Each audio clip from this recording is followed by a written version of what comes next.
Y bueno, también hemos visto un poco algunos ejemplos de crónicas célebres, desde las crónicas coloniales, por ejemplo, justamente en las cuales se representaba, se decía sobre la realidad del tiempo según el punto de vista del hablante, que generalmente era un colonizador.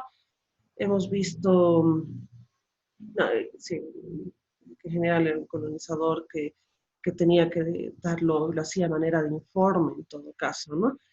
Eh, y luego justamente va evolucionando este género hasta que encontramos, por ejemplo, la crónica periodística o la crónica más literaria, ¿no? Y la crónica justamente literaria es un género literario que ahora está haciendo mucho boom, en todo caso en el mundo literario, en el mundo también en el mundo periodístico.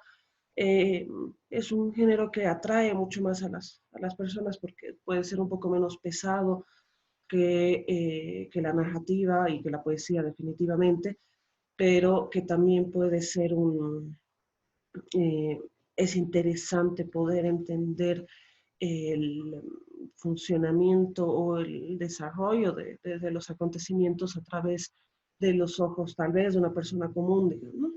En su mayoría, ¿no? Entonces, para el día de hoy tenían que leer dos crónicas, si las han leído, han visto, son muy breves.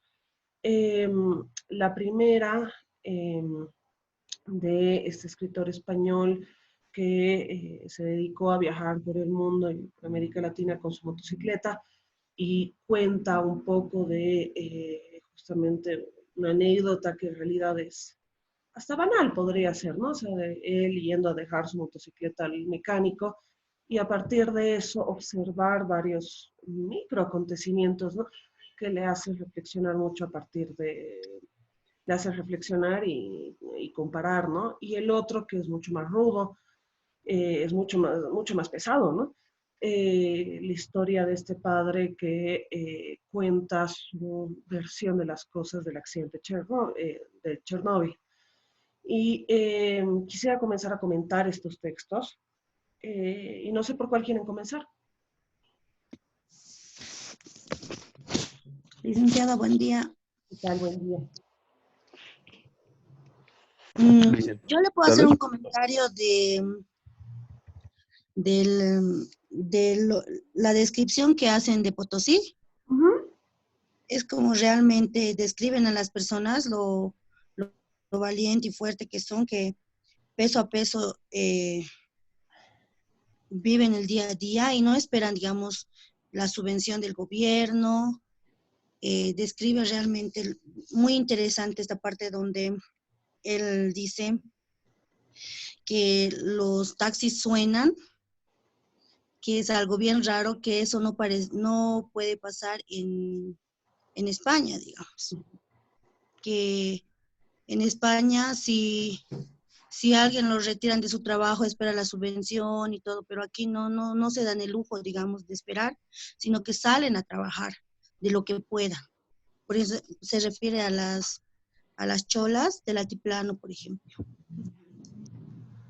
Bien, bueno, ya Ángel has dado el pie para empezar a hablar entonces primero del de Si no digo reviento, entonces comenzaremos con ese, que de por sí es más ligero en el sentido, creo, emocionalmente que el otro.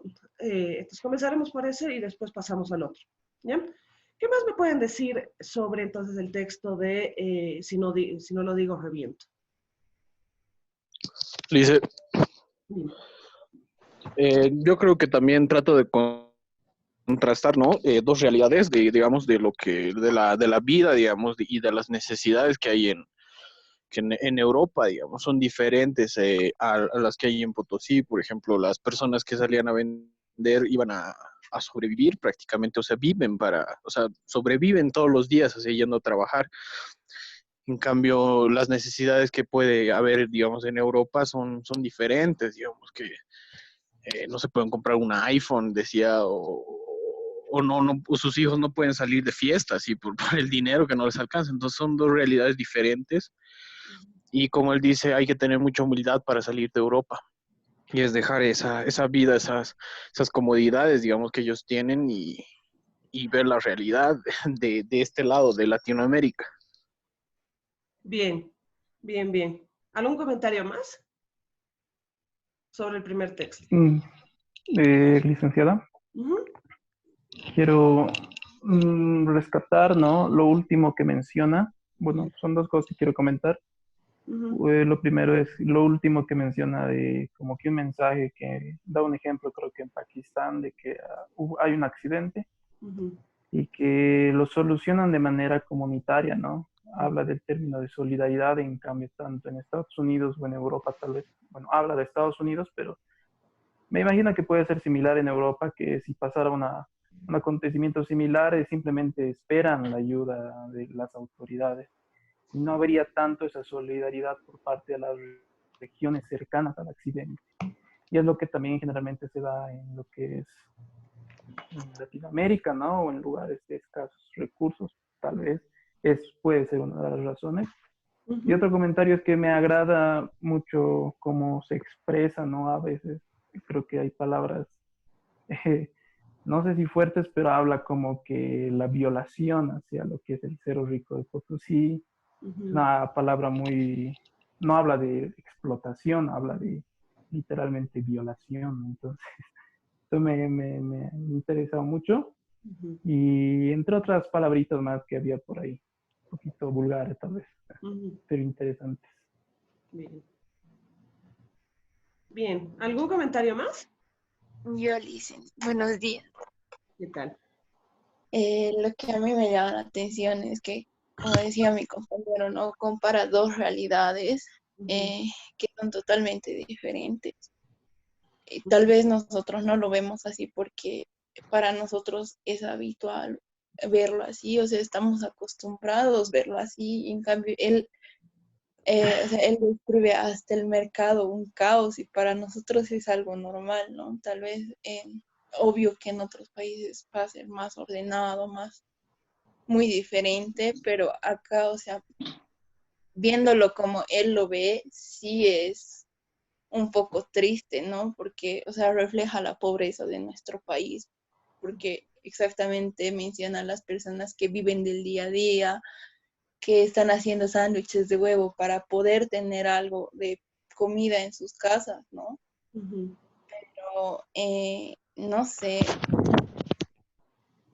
la manera de valorar lo que uno tiene, de apreciar, ¿no? A veces, muchas veces nos ahogamos en un vaso de agua mientras afuera hay gente que, o sea, está demasiado mal y a pesar de todo eso sonríe, o sea, tiene actitud ante todo. Y yo rescato mucho eso porque él, o sea, en vez de hacer una crítica negativa, ha hecho una crítica constructiva que al final ha terminado reconociendo, ¿no? Que hay que ser humilde para poder estar acá. Bien, bien, bien. Súper.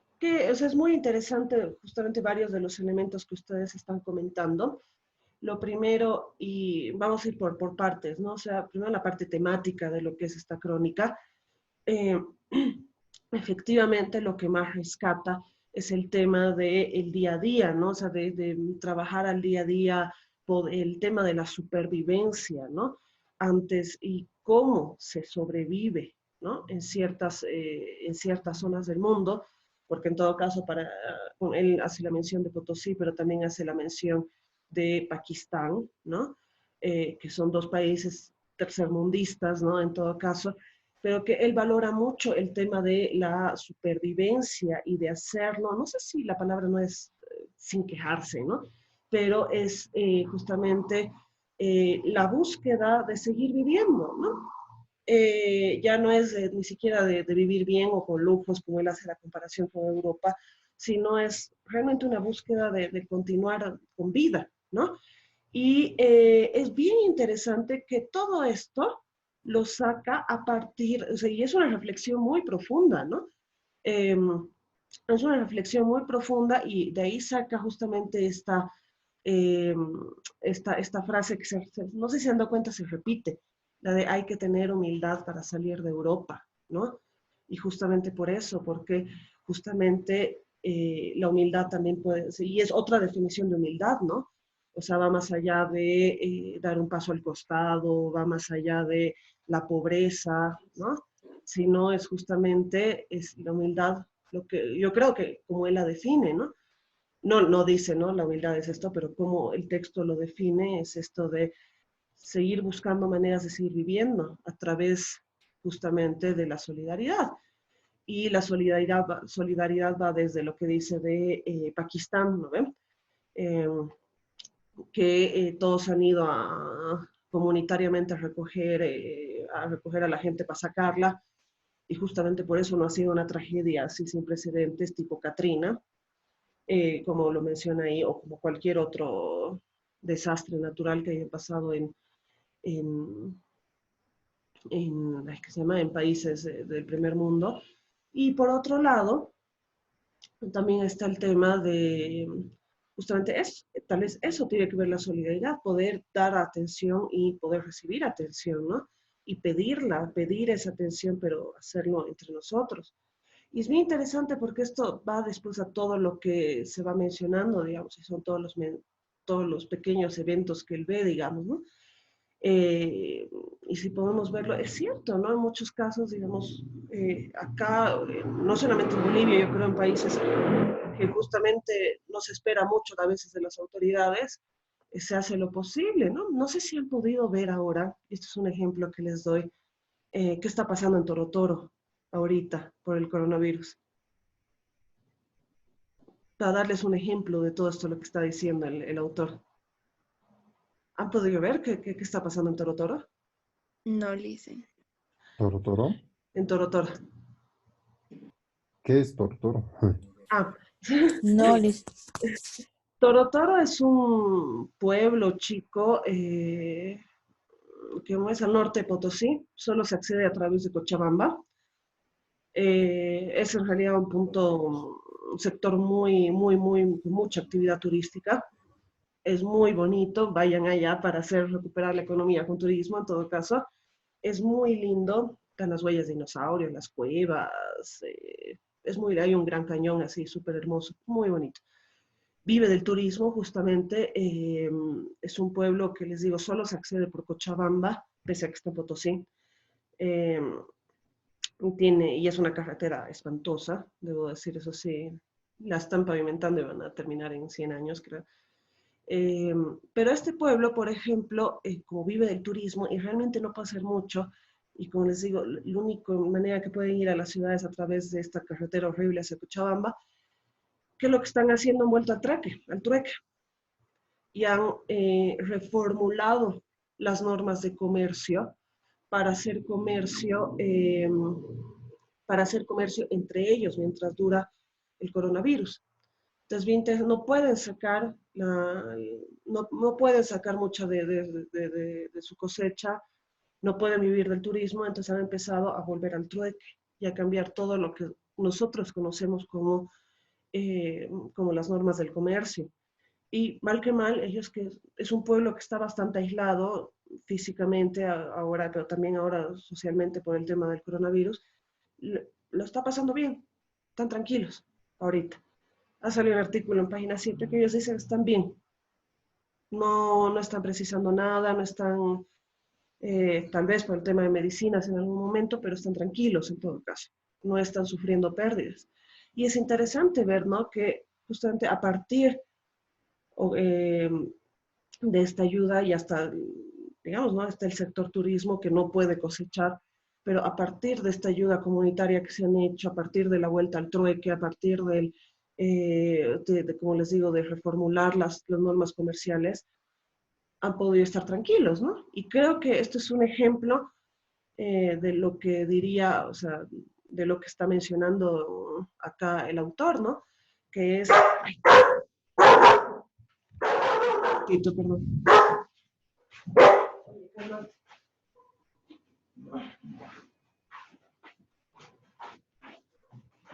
Perdón, chicos, este bicho así le ladra a todo lo que pasa. Entonces, la idea es justamente entender eso, ¿no? O sea, de qué finalmente es lo que va a entender como humildad, ¿no? ¿Qué es lo que finalmente vamos a comprender como eso? Y es lindo, y para eso creo que sirve justamente el formato de crónica, ¿no? Justamente para poder sacar nuevos significados de las palabras a partir de la experiencia común, ¿no? Y la experiencia verdadera de la experiencia verdadera de una persona común, ¿no? Y eso es lo que es interesante de todo esto. Es lo que vale la pena mucho rescatar, ¿no? Y por otro lado también de cómo está escrita, ¿no? Justamente esta frase que se convierte en el lema, ¿no? De la crónica, hay que tener humildad para salir de Europa, hay que tener humildad, y eso es bien interesante, la repite, y no la repite porque sí, digamos, ¿no? O sea, tiene justamente una intención porque se vuelve justamente más que mensaje, pero es la idea principal, ¿no? El texto. Y aquí además decía, ¿no? De que utiliza un par de palabras que son medio vulgares, ¿no? Dice, habla de un par de palabras que él menciona como un poco vulgares, que son un poco informales, de por sí son muy informales, como esta, ¿no? De la violación a la tierra, ¿no? De la violación a los ricos. Y es realmente una metáfora esa, ¿no? Eh, pero también tiene que ver con esto de el tipo de lenguaje que uno utiliza en una crónica. En general es un lenguaje mucho más informal, es un lenguaje mucho más informal, es un lenguaje mucho más subjetivo, es decir, de cada uno, digamos, ¿no? Eh, a diferencia de todo lo académico y demás, es como les digo, un lenguaje mucho más subjetivo, elegido por cada uno, ¿no? Y él elige esta palabra, por ejemplo, de la violación al Cerro Rico de Potosí para, para poder, eh, para poder justamente hacer tal vez dar un impacto mucho más grande, ¿no? Finalmente, y él está consciente de eso, ¿no? Son aquellos, son sus antepasados, si quieren, los que hicieron la colonización, ¿no? ¿Qué más me podría, no sé qué más me pueden decir sobre esto y del entendimiento de la humildad según el autor? ¿Qué entienden cuando les dice justamente humildad?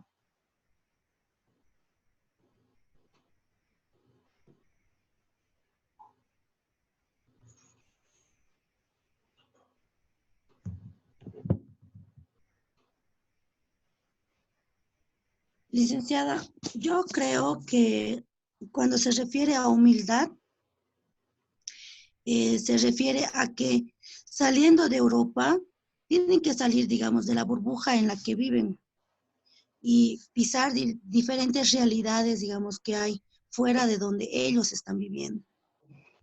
Ya. ¿Qué más?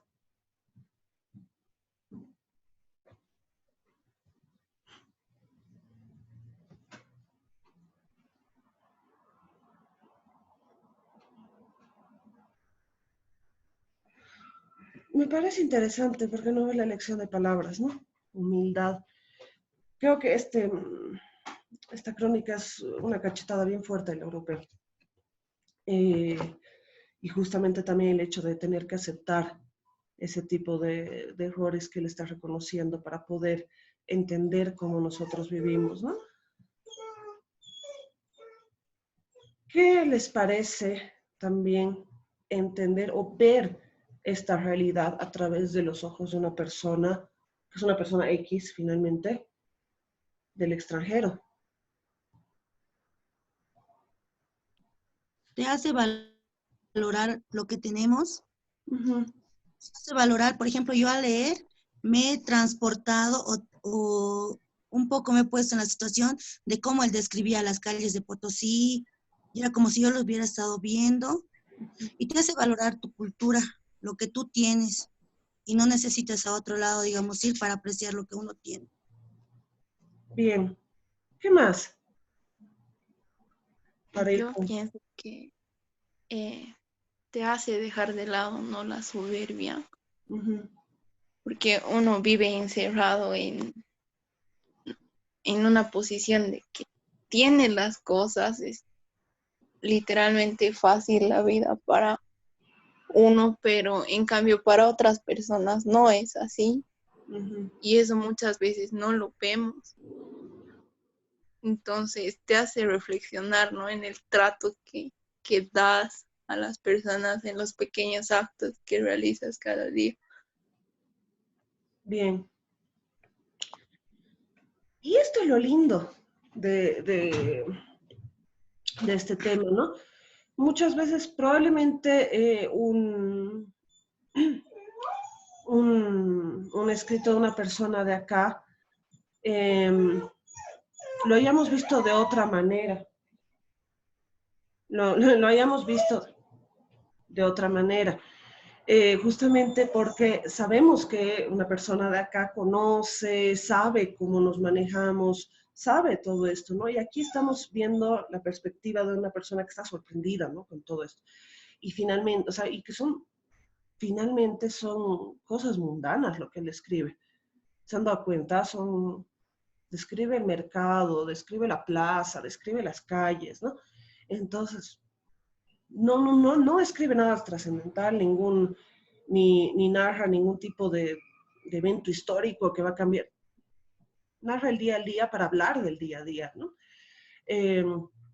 Y que justamente este hecho que le sorprenda tanto y que realce justamente esto que le sorprenda tanto y lo compare con su tierra natal, es bien interesante porque efectivamente nos ayuda a nosotros, igual para el lector europeo va a ser una cachetada, digamos, ¿no? Pero para nosotros también justamente eso de poder revalorar todo lo que, todo lo que, eh, todo lo que tenemos, ¿no? Finalmente, más allá de si somos potosinos o no, ¿no?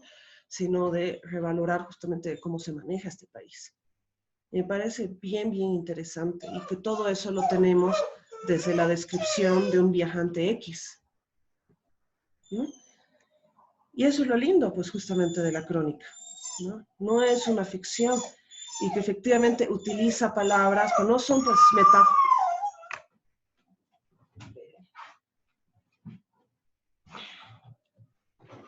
De nuevo, este bicho así es fregado. Entonces, también hay que tener en cuenta, o sea, como les decía, ¿no? Es la perspectiva de alguien de afuera, perdón. Y es lo lindo justamente de la crónica, que justamente nos hace ver más allá, digamos, porque sabemos que es real, y nos hace apreciarlo mucho más que si fuera un cuento o si fuera un poema. Y no es necesario que utilice metáforas recontra elaboradas, como lo hace la narrativa o lo hace la poesía, sino utilizar palabras que son vulgares. Y eso es lo interesante con lo que decía, la violación. Y es fuerte lo que está diciendo, ¿no? La violación del ser rico. Es muy fuerte. Y como digo, hay otras groserías ahí, pero justamente porque nos identificamos también con eso, porque utilizamos esas palabras, ¿no? Por eso también nos llega tal vez más, ¿no? O nos podemos identificar más fácil con este personaje, que finalmente es un personaje real, que está en este momento hablando. Bien, y ahora el otro texto. ¿Qué me pueden decir? No sé si ya conocíamos, ¿no?, los eventos de Chernóbil, si no, porfa, si han averiguado. ¿Pero qué me pueden decir del texto? Dicen, tal vez, bueno, hacer una analogía con lo que nos está pasando ahora, Ajá. porque menciona en una parte del texto que una vez que se van de Chernobyl se hacen ver como unos bichos raros por la sociedad. Sí. Y lo que justamente pasa acá, ¿no? Con la señora que ha curado el coronavirus, bueno, la paciente cero, se hace ver como un bicho raro, ¿no? Todas las personas la juzgan que ha traído la enfermedad y que por eso miles de personas están sufriendo. Uh-huh. Creo que esa analogía puede hacer respecto al artículo o a la lectura. Bien. ¿Qué más? Para ir a... Mire, la lectura, licenciada, lo que me ha llamado mucho la atención es cuando es un ladrón, ¿no? De su propia puerta, Ujú. lo persiguen y todo eh, por, por tenerle a la puerta. Entonces, esa parte es lo que me llama la atención, donde él lo ven como un ladrón de su propia puerta. Bien, bien. ¿Qué más? A mí me ha dejado opa. ¿Qué más pueden decir de esta crónica de toda una vida escrita en las puertas? Algo que a mí me ha impactado mucho es su mensaje. Bueno, no Ujú, mensaje, sino lo que expresa al tratar de decir de que no han perdido, no solo han perdido un hogar, no solo han perdido familias, personas conocidas a su alrededor, no solo han perdido una ciudad, sino que ellos literalmente, y lo menciona, es que han perdido la vida.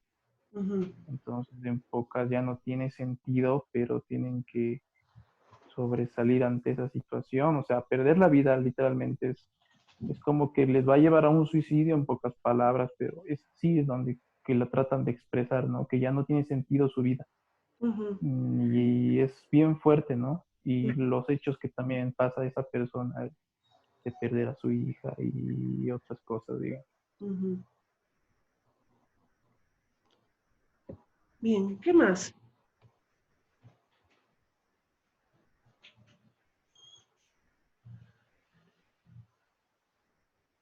¿Qué pueden decir del uso de la puerta como, eh, como un lugar donde yacen los muertos de su familia? Esa tradición que al parecer es solo de su familia, digamos, ¿no? Pero, Yo creo que puede ser como una reliquia o tipo costumbre ujú, que también se ve en nuestra sociedad, ¿no? Que hay muchas personas que, no sé, a objetos le ponen cierto significado ujú, y bueno, lo llevan consigo a todas partes, ¿no? ujú. Bien. ¿Algún otro comentario sobre esta crónica en particular?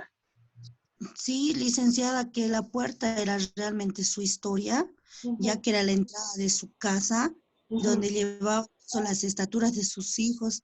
Era su historia, ujú, era la vida misma que ahí tenía él. ujú, Es por eso que, digamos, quería llevar consigo, no quería nada más que la puerta. ujú. Bien, y me parece bien interesante esto, el tema de la puerta, ¿no? Eh, vamos a empezar por ahí. Finalmente es el título de la crónica y es justamente, efectivamente, él dice, ¿no? Está toda su historia ahí porque es una reliquia familiar, efectivamente, es una reliquia solo de su familia y que por eso se vuelve ladrón de su propia puerta de por sí y se la tiene que llevar y es lo único que se lleva cuando le piden que, que tiene que llevarse las cosas, que tiene que irse, digamos, ¿no? Si ustedes conocen la historia de Chernóbil, a la gente de ese pueblo de Pripyat, que era el que estaba al lado de la central nuclear, les dicen que solo van a evacuar 3 días y no volvieron más, pues, ¿no? Porque efectivamente ya tuvieron que, no, no pasa nada, solo hay que evacuar 3 días y tuvieron que volver, ¿no? O sea, tuvieron que irse y no volver más, perdón. Y eso es fuerte, ¿no? Lo que ahí menciona, porque el mal que mal dice, sí, me tengo que llevar la puerta y por eso vuelve y la recoge y es ladrón de su propia puerta, ¿no? Porque es la historia familiar, porque más ahí, más allá de que hayan marcado literalmente algo ahí, ahí han velado a sus muertos, ahí el hombre que, ay, no me acuerdo el nombre del hombre, el hombre que cuenta esta crónica, voy a acordar, el hombre que cuenta esta crónica, Nikolai Fomich, eh, ahí veló a su padre y ahí veló a su hija, ¿no? Y ahí me parece interesante de que se han dado cuenta, el lenguaje es muy coloquial, es muy, pero hay un simbolismo muy grande. Les pregunto ahí justamente, ¿qué puede simbolizar en relación a la muerte? ¿Qué puede simbolizar una puerta, no? Es una gran metáfora, digamos, de todo esto, pero ¿qué es una puerta?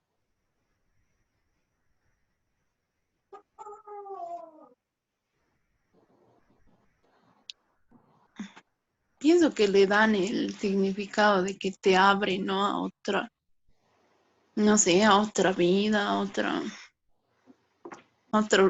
posición. Ujú. Porque generalmente cuando abres o cierras una puerta, cuando abres estás em, ingresando a algo nuevo, cuando cierras estás cerrando un ciclo, tal vez. Claro. De hecho, por eso es muy simbólico todo esto, ¿no? Si se dan cuenta, sin necesidad de utilizar como lo hace la narrativa, como lo hace como hace la poesía u otros géneros literarios, sin necesariamente ser muy rimbombante con las palabras, de por sí está diciendo algo muy fuerte y con esto que es algo real, digamos que es la tradición de esta familia, que es la puerta, ¿no? Y que es un símbolo, efectivamente, como tú dices, Betty, puedes estar entrando o puedes estar saliendo. Si yo me paro en la puerta, ¿dónde estoy? ¿No? Si yo me paro justo en la puerta, ¿dónde estoy? No estoy en ningún lado, ¿no? O sea, si yo estoy debajo del marco de la puerta, no estoy ni adentro ni afuera. Y no es eso lo que pasan los muertos en sí cuando los están velando.